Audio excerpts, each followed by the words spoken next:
My name is Cesar Morales, and I have the privilege of serving as chair of the 2018 Charter Revision Commission. As I call the meeting to order, I want to make sure that the live stream is on. Is that on? I see the light go on. With that introduction, let me ask the members of the commission, the commissioners, to introduce themselves. Shall we start, Larry Ann and your end? Sure. And take a minute to tell us what you do, why you are so distinguished you became a member of this distinguished group. Thank you so much. I'm Larry Ann Angelo, and I'm very happy to be a member of this group, to have a chance to take a look at the fundamental governing document of the City of New York. I've spent about 27 years in city government, most of it having to do with making budgets, either from the council side or the mayor's side. So, as I said, I'm very happy to be here, and thanks for inviting me. Good morning. My name is Aneta Sicharan, and I am also very pleased to be on the commission and look forward to working with my commissioners. I currently serve as executive director for Chaya Community Development Corporation. Previously served as director for policy for United Neighborhood Houses, and prior to that ran another nonprofit organization serving young people, and have been working on a variety of issues related to youth, community development, and immigrants over the last nearly 25 years. Good morning. Is that on? My name is John Siegel. I'm pleased to be here. I'm a lawyer in private practice, a business lawyer and trial lawyer, partner in the Baker Hostetler law firm. In terms of city policy background, I was once, a long time ago, an assistant to Mayor David Dinkins in City Hall. I'm currently a member of the Civilian Complaint Review Board, and perhaps relevant to some of the issues this commission will consider. For about 20 years, I represented various citywide political campaigns as counsel to those campaigns, and spent a lot of time in front of the Campaign Finance Board, which I consider to be a model of democracy in this city and country. Thank you. Hello, my name, is it not on? All right.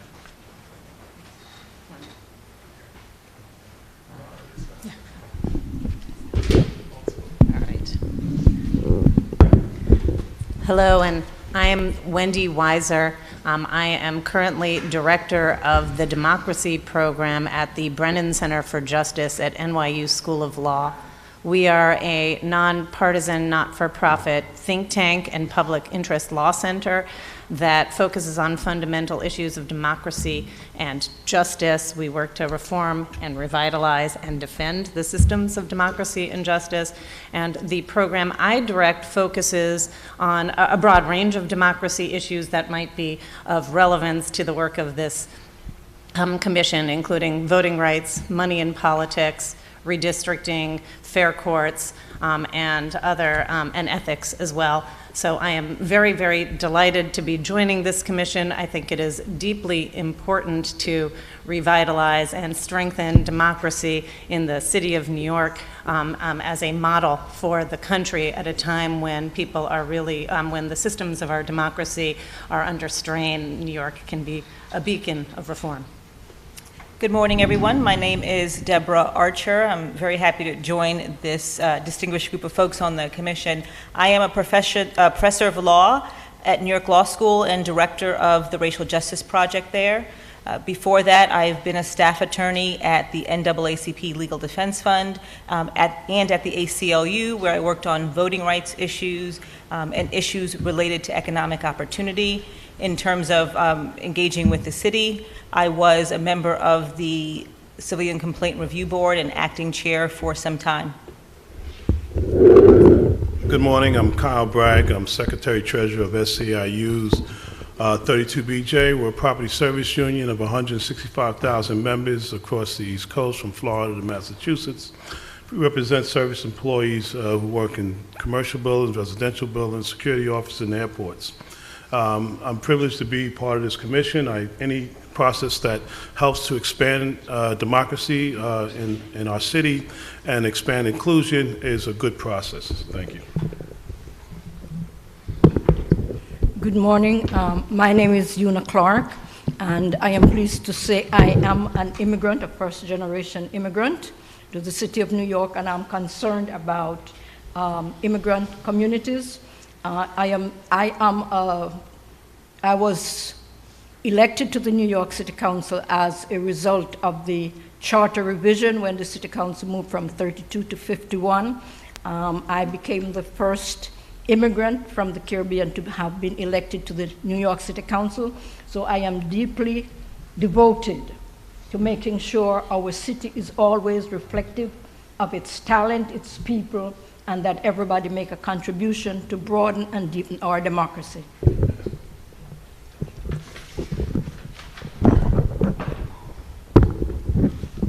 Thank you. Good afternoon, everyone. I'm Carlos Shasura. Actually, this is my second, rodeo as a charter commissioner. I served on the 2010 Charter Commission.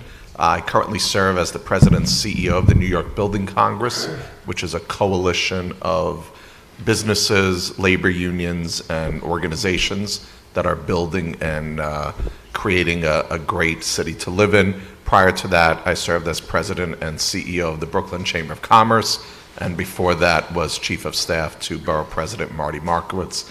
I also am excited to be here. I thank the chair for convening a wonderful group, and I think we have some exciting work ahead of us. I introduced myself earlier. My name is Cesar Perales. In terms of my background, I have been in government for too many years to count, but I've also been an advocate on the outside trying to improve government, and that's what this commission is all about. And just to give you a sense of what I'm talking about, I last served as Secretary of State of New York. I was a deputy mayor in New York City. I was an assistant secretary in Washington, but probably had the most fun when I was suing government, when I was not a member of government. And many of those lawsuits were against the city of New York for their not being open and fair in their elections when they should have been. And so that's probably, my experience is probably why the mayor asked me to serve as chair, because of his own interest in fairness in government and in fair elections. Good morning. My name is Rachel Gotzel. Very honored to be part of this esteemed commission, to be working with Chair Perales. I'm currently a professor of law and chancellor scholar at Rutgers Law School. I'm also the co-founder and director of research of the Perception Institute, which is a national consortium of social psychologists, law professors, culture makers, and others focused on the role of bias, implicit bias, explicit bias, racial anxiety, and other phenomena that interfere with our ability to achieve fairness and equity across all identity groups, race, ethnicity, religion, immigration status, ability, gender. And I have had the honor of working as a lawyer at the NAACP Legal Defense Fund, doing environmental justice work and healthcare work. We also sued the city several times under an earlier mayor. My previous work for government also includes being an assistant United States attorney for the Southern District of New York, and most recently being the chair of the Rent Guidelines Board in 2016. Thank you so much.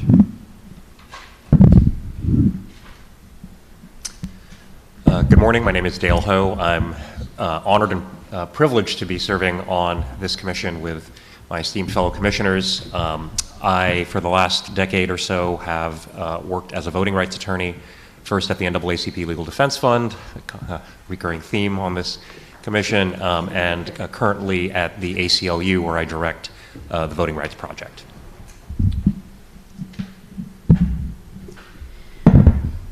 Good morning. My name is Angela Fernandez, and I too am honored to be serving on this commission.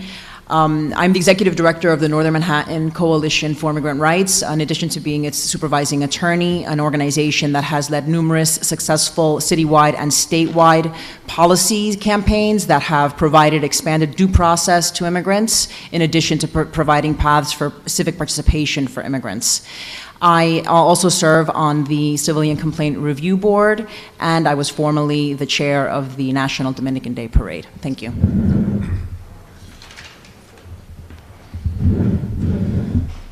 Good morning, everyone. My name is Marco Carrion. I'm currently the Commissioner of Community Affairs for the City of New York. I've previously served both the Governor of New York State and worked in the New York State Senate.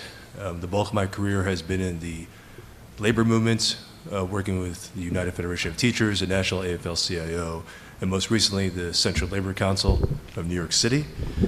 And I think the kind of thread that has gone throughout my service has been to really foster inclusion and expand democracy in this city and nationally, but also to empower the various communities which make up this dynamic city. So it's my pleasure and honor to serve on this commission. Thank you. Thank you. I was serious when I said this was a distinguished group. I am truly honored to be chairing this group. And we've got some very important work to do. Before I get into that, I want to indicate that, for the record, we have a quorum. At the same time, I'd like to remind everybody that we were created under the Municipal Home Rule Law. In other words, the state has basically given local government the authorities to create commissions like this one, to amend and revise and change the governing law of that municipality. That same home rule law requires the mayor to designate a chair, a vice chair, and a secretary. On my left is the vice chair, and on my right we've got the secretary. They were all named by the mayor to head this commission. I want to note for the record that we've attempted in forming this commission to cover the geography, all of the boroughs of the city, the ethnicities, and to have everybody represented. I'm very proud that we've done such a good job. And we've also called on people with tremendous government experience, enormous experience in voting rights, even a member of the city council. So that I think we are very well represented. But in order for us to do our work, we're going to need the participation of the people of the city. We want them to learn as much as possible about what is in the city charter and to come to us with ideas about revising the city charter, making it better. This particular meeting is an organizational meeting, so we will not be hearing from the public, although we want the public to see and understand and hear what it is that we're saying as we develop our organization and as we lay plans for the work of the commission that will take place between now and the beginning of September. For the record, if I haven't made it clear, under the law, under the Home Rule Law, this commission revises the entire city charter. It's important to understand that. So that we will be entertaining comments from the public regarding what part of the city charter, what rules we ought to be changing or adding or eliminating. That's very important. But every mayor who has named a charter has had a particular interest. This mayor, much to my delight, is interested in improving democracy and improving the way we elect our leaders. And as has been stated, it's something that's not just important for the people of the city of New York, but it's become increasingly an important national issue. About outside influences, about money, even about gerrymandering, an issue that's coming before the Supreme Court. Some of my esteemed constitutional lawyers on the panel will note. Elections are becoming increasingly important. And I happen to believe that there is increasing interest on the part of the citizenry on making sure that elections are fair. So I say that because we've got to understand that while we've been focusing on elections and how we conduct them, we're going to be looking at the entire city charter, particularly those issues that are brought to us by the folks we hear from during this process. I'm going to talk to my fellow commissioners a little bit about their thoughts about how we make sure that this commission is as transparent, if not more transparent, than any other commission that we've had to revise the city charter. Fortunately, we've got technology that is going to help us. This is being live streamed. We're looking for ways so that our future meetings, folks are going to be able to not just see us and listen to us, but communicate questions to us that we can respond to. I know that Carla, who sat on a previous commission, they think they had the most transparent commission. We're going to beat them, right, folks? We're going to hear from more people than anyone has ever imagined.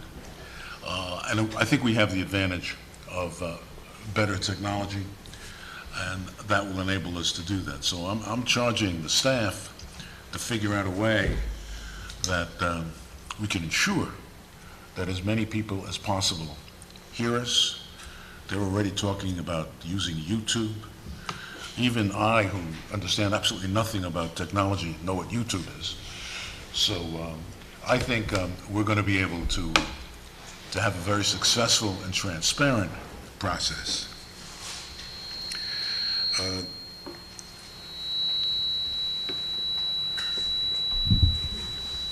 One other thing that I think we need to say for the record and for the members of the commission, we have followed all of the required notice procedures. I'm told there are many. I don't even understand all of them, but I've been assured by staff that we have met all of the requirements. For the one I do know is that we're supposed to give 72 hours notice to the public, and that was done, but we've published notice of this everywhere we were supposed to, as many times as we were supposed to, so that we can rest assured that we are doing this legally and also in a way that gets as much participation as possible. This meeting is being transcribed, so I'm going to ask my fellow commissioners to identify themselves each time they speak today. And we're going to try to be somewhat brief this morning, but we've got some important things to discuss. Things that basically I wanted to tell my fellow commissioners, but I don't mind if the public is listening. We're going to talk about some housekeeping stuff, who the staff is, what kind of resources we're going to have. I, for one, having spent enough time in government, don't want to spend too much money. I think that's, we can do this borrowing good staff from other agencies and using resources. I think we'll have all we need, but we're not going to be spending a fortune on getting it. We're going to discuss some of the principles that I think should guide us, including transparency. Perhaps most important, we're going to try to set out the schedule for us between now and Labor Day, because we've got to get a lot done in a very short period of time. And at the end of that, today, we'll get a presentation by our legal experts on the history and structure of the charter. You know, how often has this been done? Who's called the charter? that kind of thing. I'm curious to know about it, and I think the public needs to understand the history of these charter commissions. First important point of business for us is that we need to appoint an executive director, and we need to appoint our general counsel. So let me begin by saying I think we've been very fortunate to get some exemplary staff that the mayor made sure we got. First of all, let me introduce Matt Gawalb. Matt is the Assistant Dean and General Counsel of New York Law School. He previously was the Director of Legislation for the New York City Council.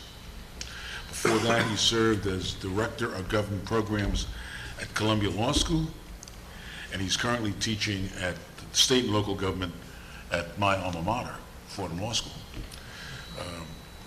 You're also going to hear later, when I talked about the history of the charter, from Christine Billy, who we will be nominating to serve as our general counsel.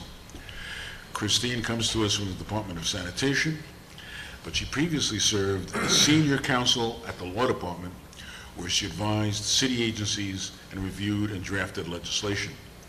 She has lectured on the charter's history, election law. What else have you looked before I turn the page? New York City government. There you go. And she's an adjunct professor at NYU Law. So I will entertain a motion to appoint Matt Gawalb and Christine Billy to their respective roles. Second. Did whoever's taking it, somebody notice who made the motions and seconded? Very good. All those in favor? Aye. Those opposed? Hearing none. You guys got jobs. I thought you were sweating it out, weren't you? Moving on, I want to acknowledge a few other people that have been very important so far and are going to continue to be important to us. Candace Cho, she is going to serve as our chief of staff, but you stay with the law department. You got two hats. Josh Sidis isn't here. He's our director of operations, and Aaron Bloom is the deputy general counsel, and he's there. They're going to be with us. So the way this is going to work, we haven't talked about it, is we're borrowing a lot of folks. We've got, I think, a little bit of money to hire consultants here and there. Some external folks. But most of our staff is going to be borrowed. But many of you are borrowed full-time. We will have offices. We do have offices. So, much to my surprise, and I like to say this, in the David N. Dinkins building. Oh, good. You know that place? I think I know. Yeah. Some of you call it the municipal building. I call it the David N. Dinkins building because that was my mayor. I served as deputy mayor under him, and he is very proud of the fact that he's got a building, that building, named after him.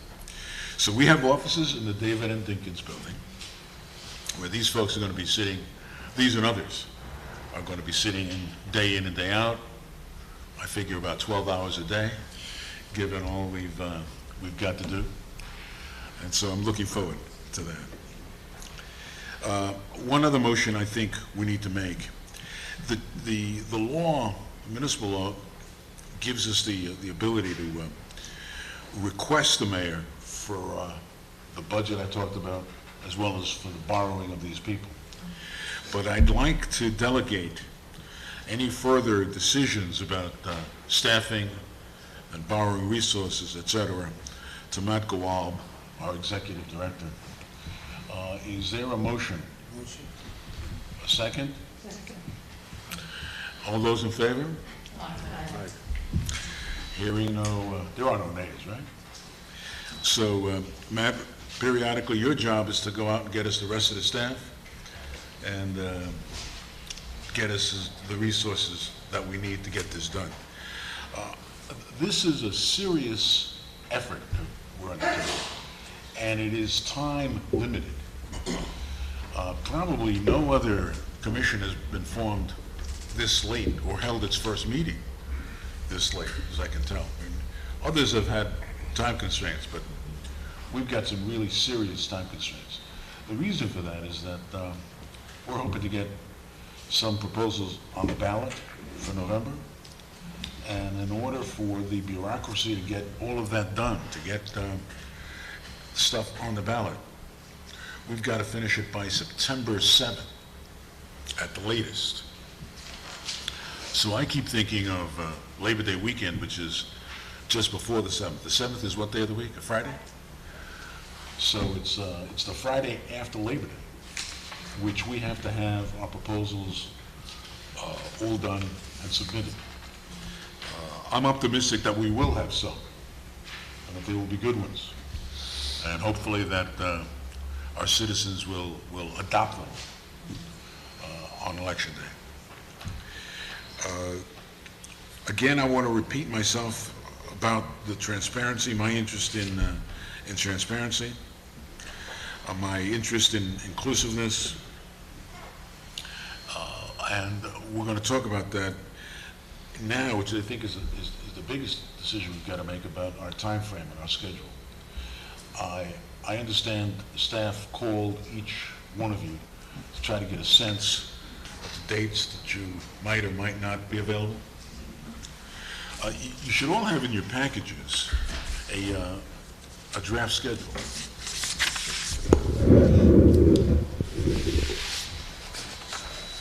Am I still leaning forward?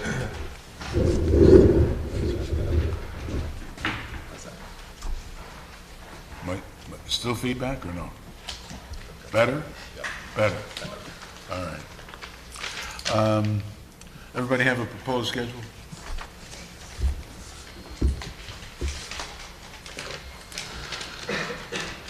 We're going to start with Staten Island, which I'm told we should because they always feel left out. So, and we're going to do Manhattan last. But does everybody see those dates? I assume we can make most of them. You know, this is important about quorum. I mentioned that we had a quorum. There are 15 of us. We've got to have more than half to have a quorum, 8. But even if only 10 of us show up at a meeting, we still have to have 8 to vote for something, to get something accomplished.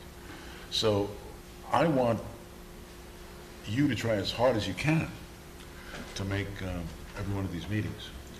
I know sometimes it'll be impossible, but I'm still hoping that we will have well over 8 at each of our meetings.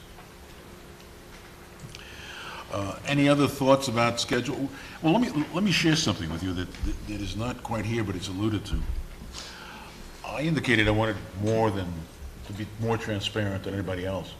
In addition to the 5 borough meetings, I'd like to have 3 to 5 what I would call neighborhood meetings, so that while we won't require, I guess we won't require a quorum, but I would like a couple of commissioners to be present with staff in holding those meetings. I've also interjected that I think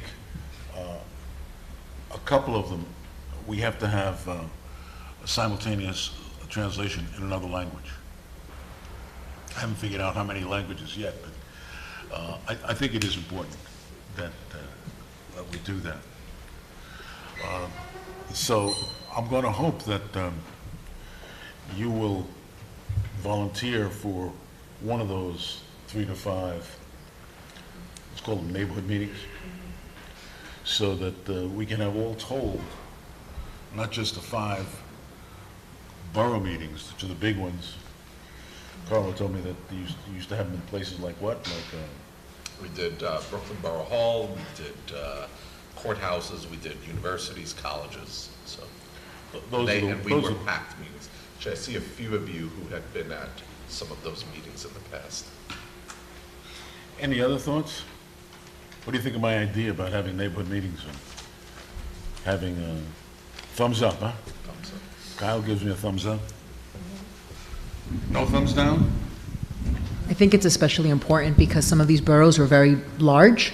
And so, for example, folks in East New York or in Washington Heights are unlikely to go to more centrally located, or what we envision as a centrally located area of the borough. Yeah, I will want your input on that. Because, for example, we should have one in northern Manhattan. I'm sure you agree, Angela? No, absolutely. And in the South Bronx, we're part of the same family. And I would like to see one in southern Brooklyn, because I one find in central central Brooklyn, Brooklyn. we're going to divide Brooklyn up. South Bronx would be great, too. Central Brooklyn. So let's figure this out. I mean, maybe we'll have more than 3 to 5. We've got 15 commission members. If we had 2 at each one, we could have a whole bunch, right? So let's think about that as to when we could squeeze it in. I know staff is raring to go. They don't care how many we have, right? They seem to be smiling. But I do think that that is important.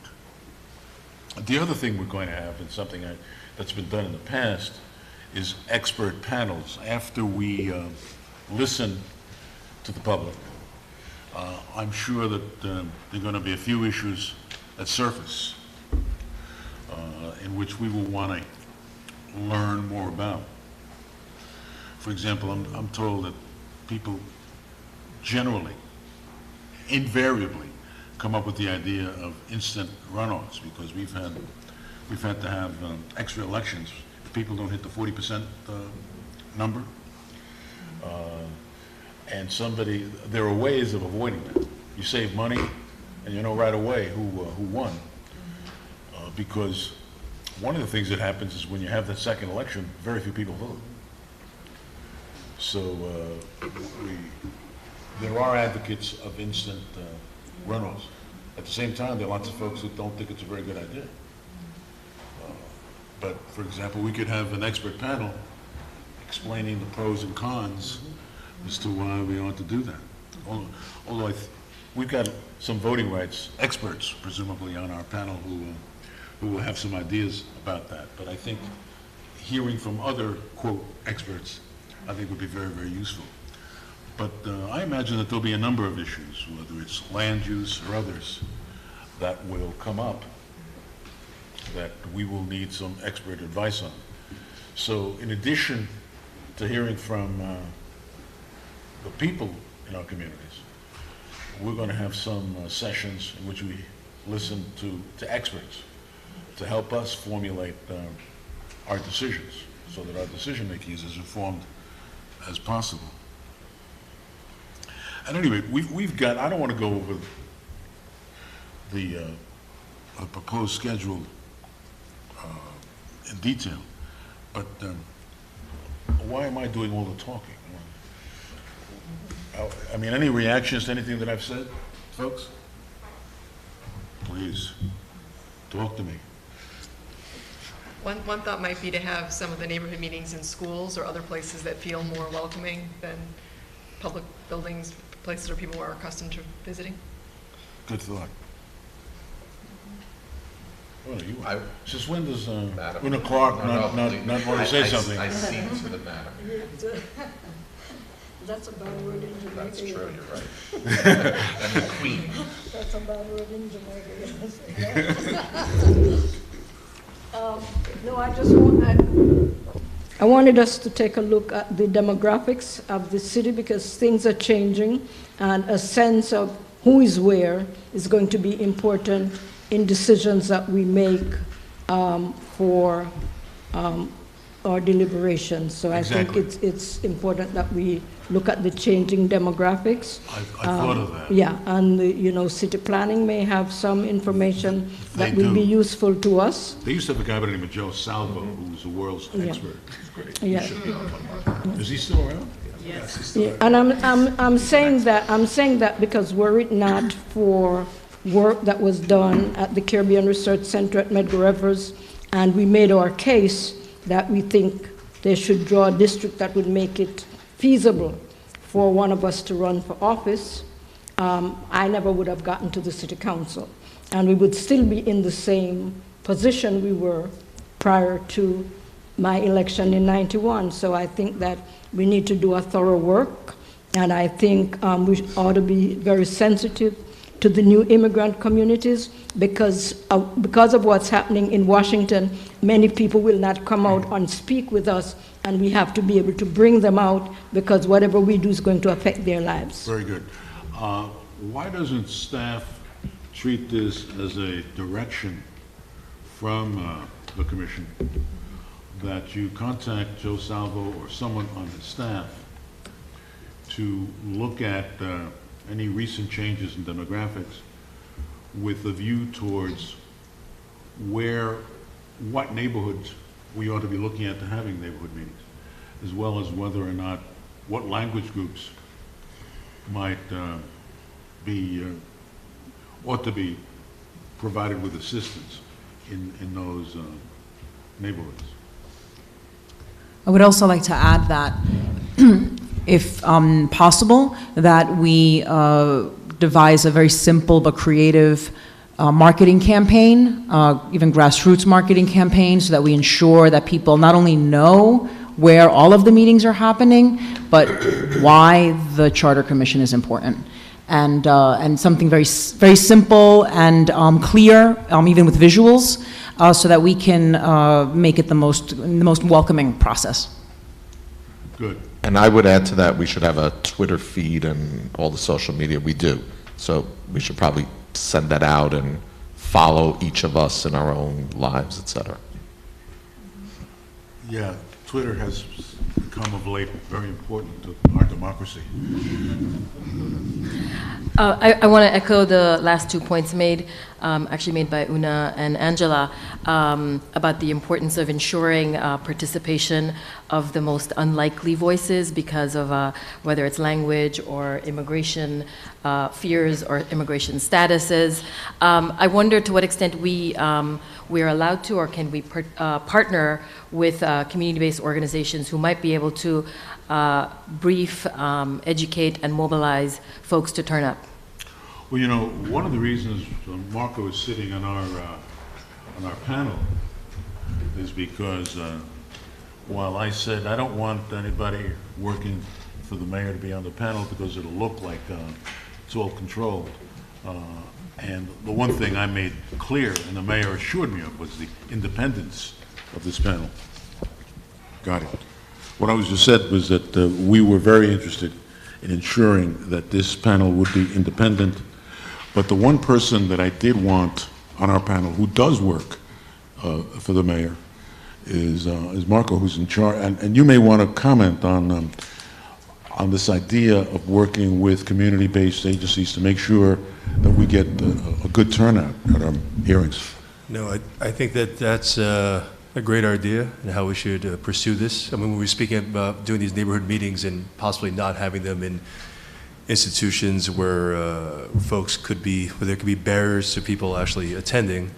I mean, we have some great partners in some of the more emerging communities who can definitely help us provide space, but would serve as validators to signal to those communities that it's safe to come out and this is an important thing that they should be involved with. So, I don't want to raise too much expectation because there's a limit as to how many of these hearings we can have. But I think we can have more than just the traditional borough meetings, and I think we ought to try to do it as much as possible. Any other comments on the proposed schedule? I know lots of us have summer plans, so that there'll be periods in which we can't participate. But there being 15 of us, I think we can have a number of meetings and have our full participation. I would just add one other thing on meetings. If we can do some in the evening, some morning, just because there are different constituencies that maybe can't come out at night or can't be there in the morning, just so we can rotate them. Yeah, that's particularly true of the neighborhood meetings.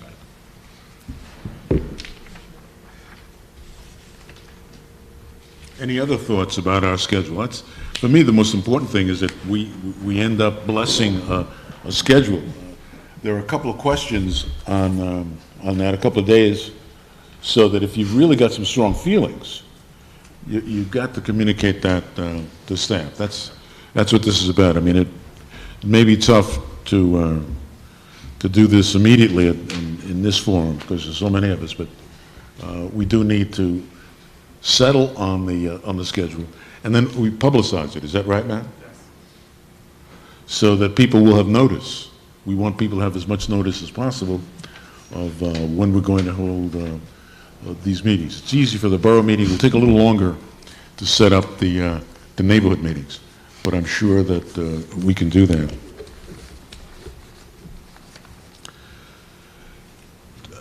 It says I should have a motion to adopt the general time frame. Does that make sense, guys? Should we, has everyone looked at the schedule? They have a sense?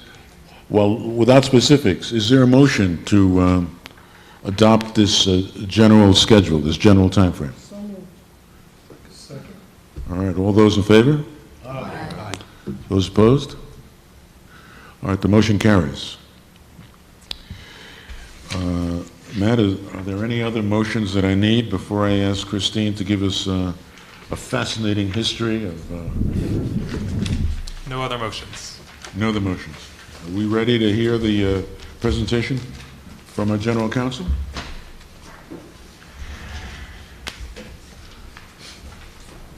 Oh, and Steve Lewis is with us. Great. You get the microphone. You going to sit at that end?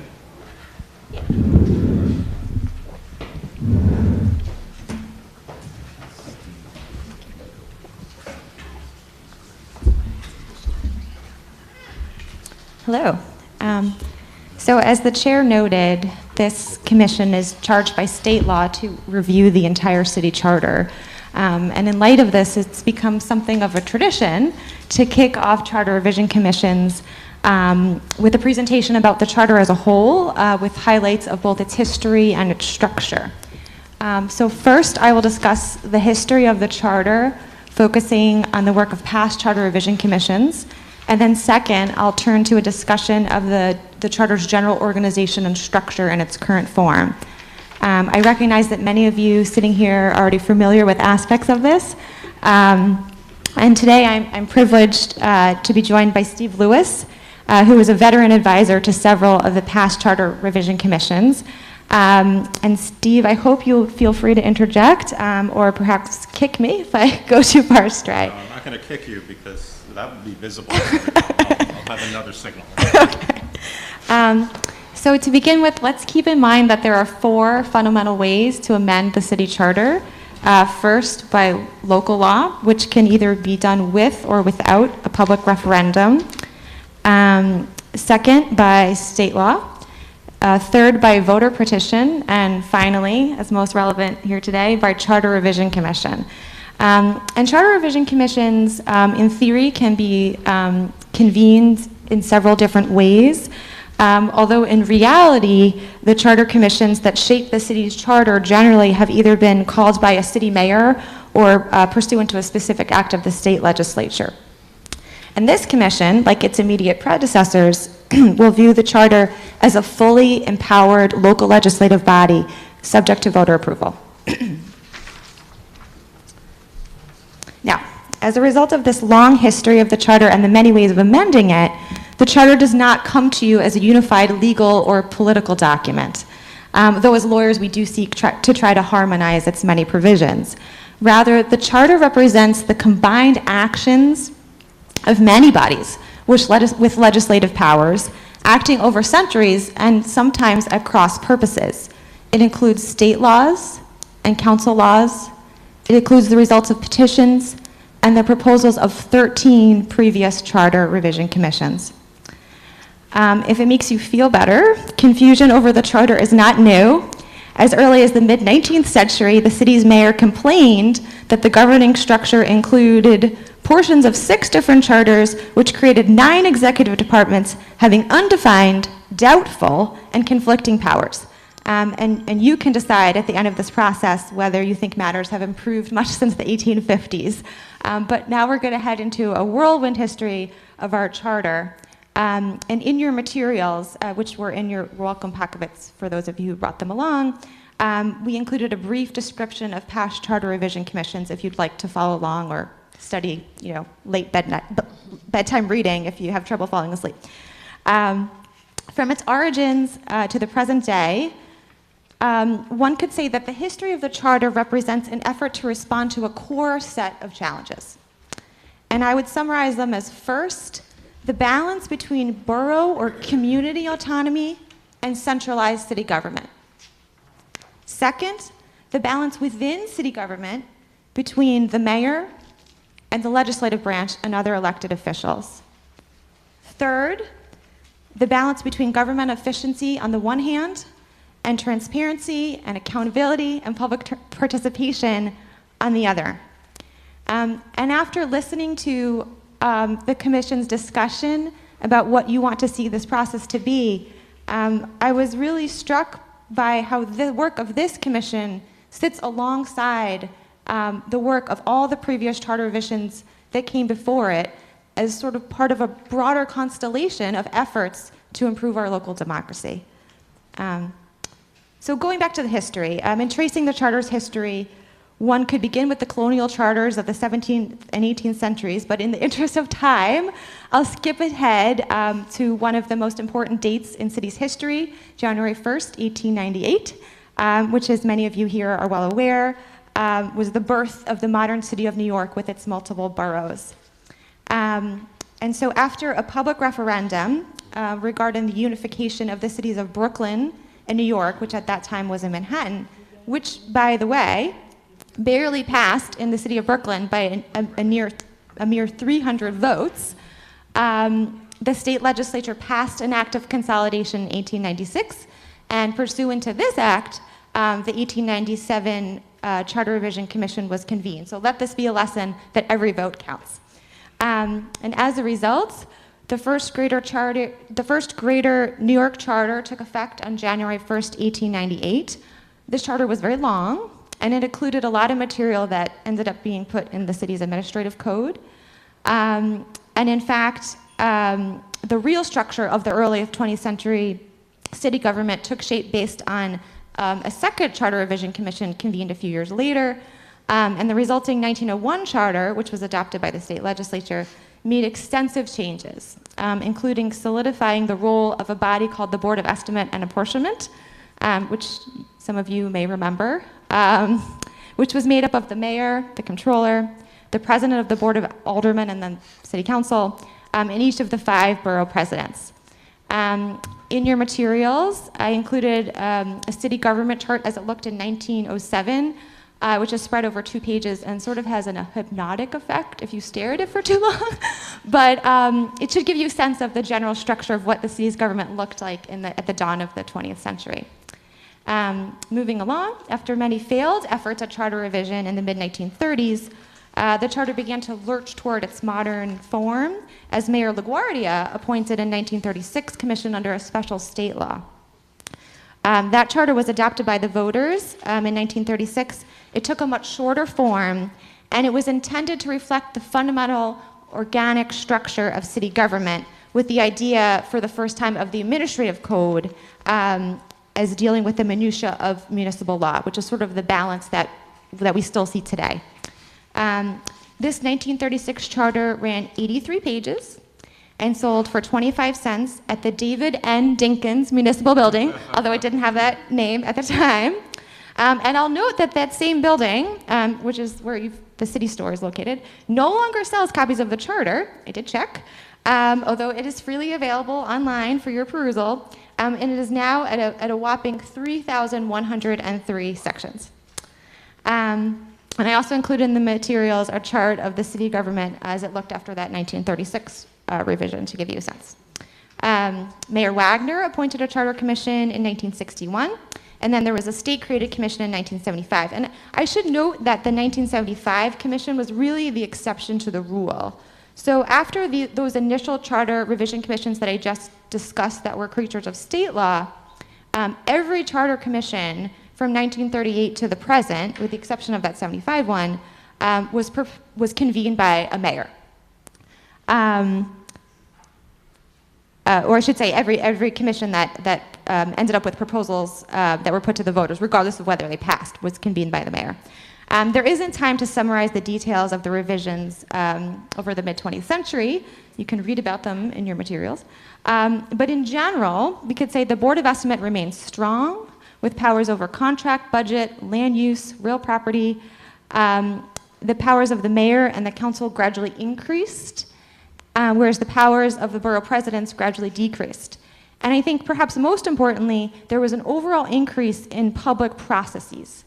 And this really took off in 1975 with provisions like the city's uniform land use review procedures, affectionately known as ULURP. Mayor Koch appointed a Charter Revision Commission in 1986, which placed limited but important issues on the ballot in 1988, including, for example, campaign finance, conflicts of interest, the City Administrative Procedure Act, and special elections for vacancies in elected office. But its work was overshadowed by the Seminal Charter Revision Commission of 1989, which was chaired by former Corporation Counsel Fritz Schwartz. Mayor Koch called this commission in the face of a true charter crisis. The United States Supreme Court had struck down the composition of the Board of Estimate as violating the federal constitutional doctrine of one person, one vote. Basically, each borough president had an equal vote despite the vast discrepancy in populations in each of the 5 boroughs. So the 1989 commission was convened and responded by abolishing the Board of Estimate, which had been central to city government throughout the previous century.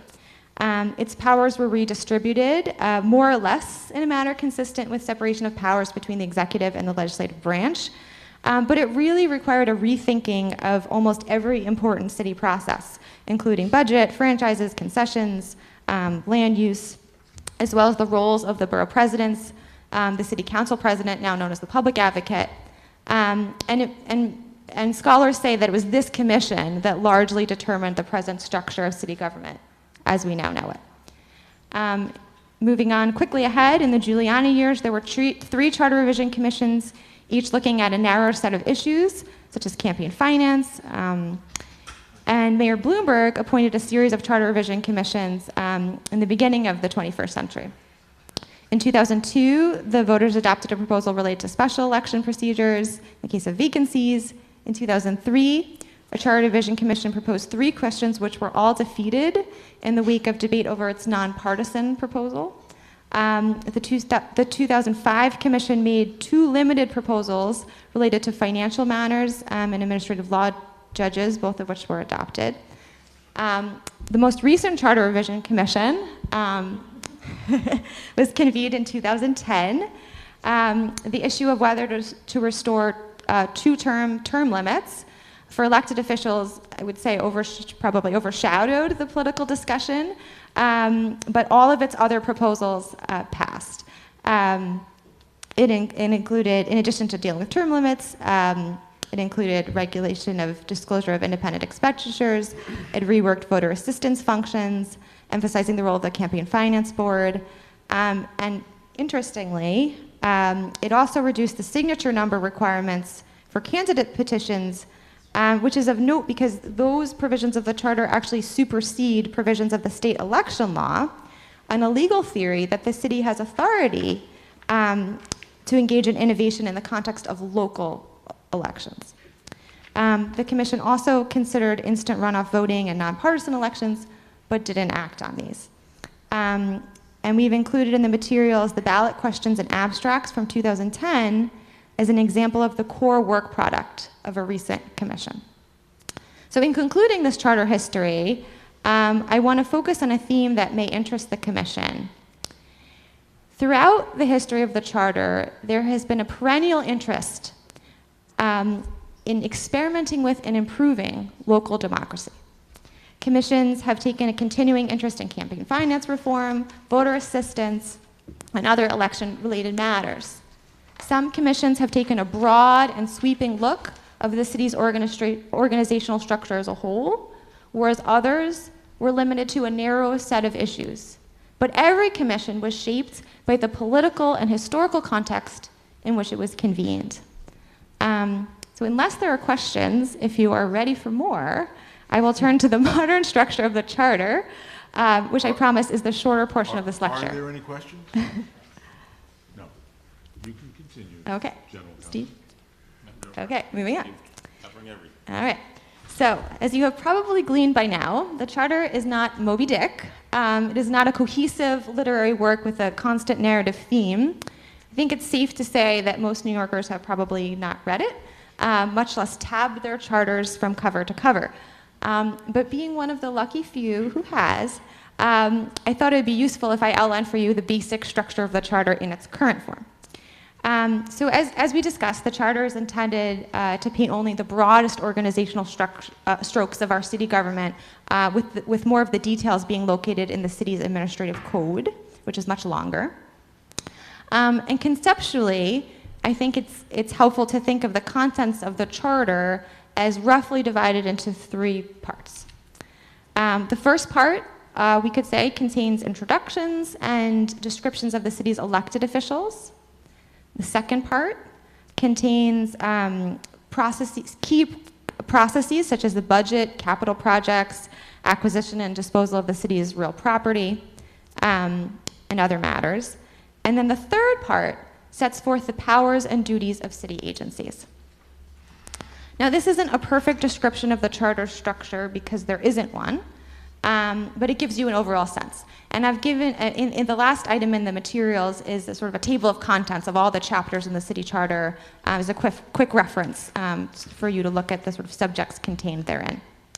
So beginning with what we could call part 1, the charter essentially begins with a description of the city's elected officials, with chapters on the mayor, the council, the public advocate, the controller, as well as the borough presidents. Some of these chapters are more detailed than others, but they all have the same basic content. They set forth the manner in which the official is elected, the term of office, the powers of duties of that official. They also contain related provisions related to that elected office. So by way of example, the chapter on the mayor, which is chapter 1, also discusses the structure of the mayor's office itself, including several offices within it. So for example, the mayor's office of operations or the mayor's office of criminal justice.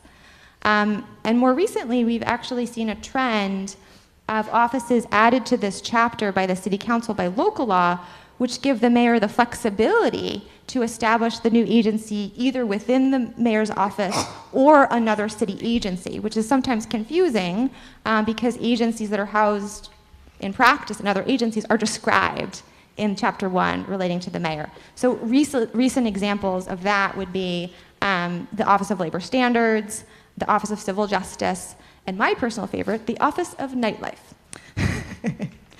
The chapter about the council, not surprisingly, also describes the process by which local laws are enacted and also contains details about which local laws must be approved by the voters by referendum.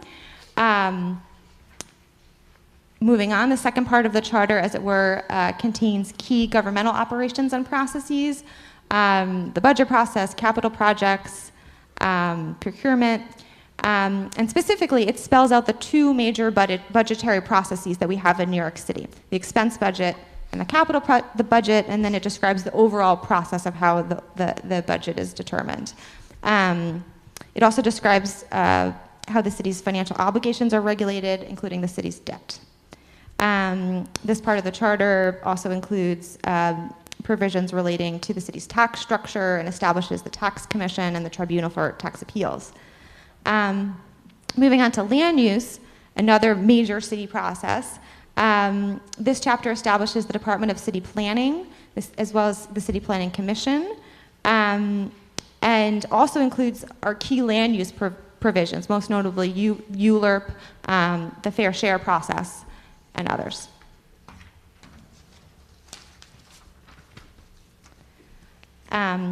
It also outlines other key governmental operations, in particular the processes by which the city may spend money on goods, such as the procurement process, as well as the process by which the city may raise money, apart from taxes, through, for example, the grant of franchises and concessions, or the disposition of the city's real property.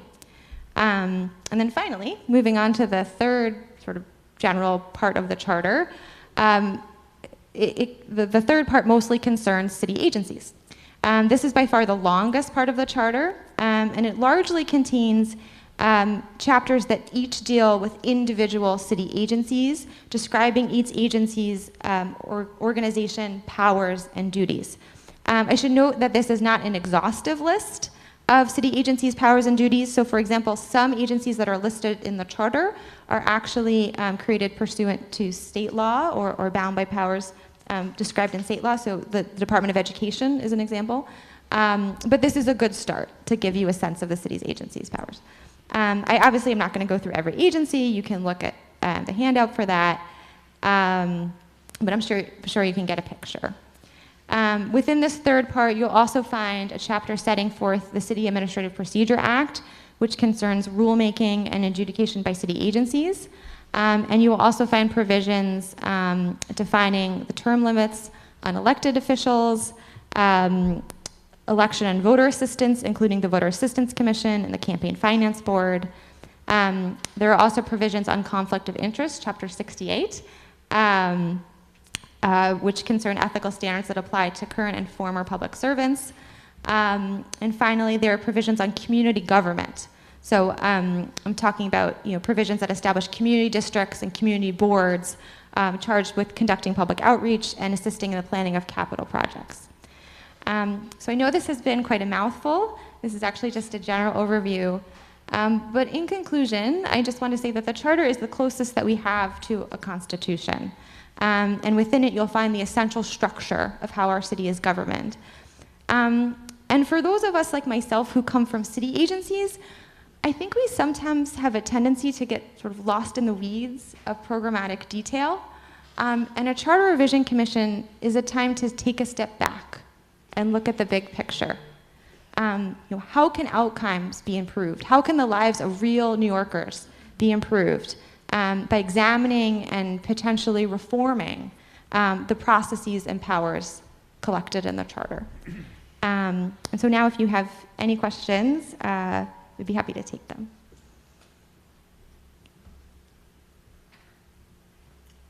No questions? That was very good, Christine.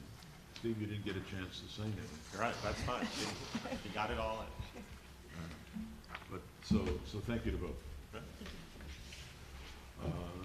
Matt, is there anything else I need to cover before I ask for a motion to adjourn? That's it, except that now with the motion on the schedule, we'll plan to publish a schedule and provide that to the commissioners and the public as soon as tomorrow. Okay. And reminding the public to visit our website, which is nyc.gov/charter. If they want to see us on live stream, they go to that address. They go to that address, and then they press a button, and that's right. They can watch us. Yep. We have Very easy for those who know how. Commissioner Clark suggested that it's easy for those who know how. Otherwise, that's it. Oh, I'm sorry. I'd be remiss, given the discussion of social media, if I did not say that we have a Twitter handle now at NYC Charter. So we'll disseminate that information to commissioners as well. Twitter handle. But my generation does not know from Twitter handle. At any rate, I will entertain a motion to adjourn. Is there a second? Second. All those in favor? Aye. Opposed? Motion carries. We are adjourned. Thank you very much. And I want to thank those of you who took the time to come and listened to us, as well as those who checked in on through the live stream. Thank you very much. This is great. All right. Yeah. We're going to enjoy this. We're going to get to know each other and hopefully enjoy this. See you guys next time. Yeah.